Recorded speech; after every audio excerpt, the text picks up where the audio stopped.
ఒక మంచి టీచర్ ఎట్లుంటాడు?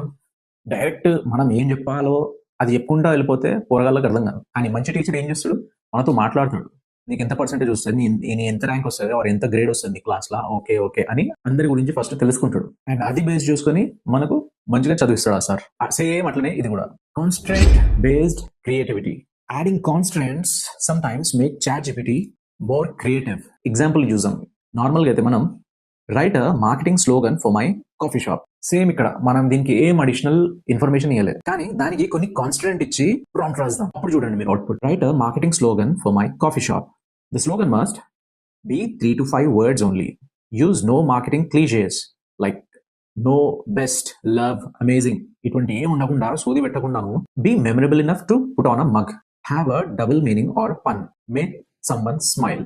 ఇక్కడ మనం 3 to 5 words లో రెగ్యులర్ వర్డ్స్ యూజ్ చేయకుండా అమేజింగ్, లవ్, బెస్ట్ లాంటి రెగ్యులర్ వర్డ్స్ కాకుండా కొత్త వర్డ్స్ యూజ్ చేయి. ఆ వర్డ్ చూస్తే చదివినోనికి నవ్వు రావాలా, అంటే ఒక హ్యాపీ ఫీల్ అవ్వాలా, అట్లాంటిది రాయమని మనం దాన్ని అడుగుతున్నాం. అంటే these are the constraints you are applying in your prompt.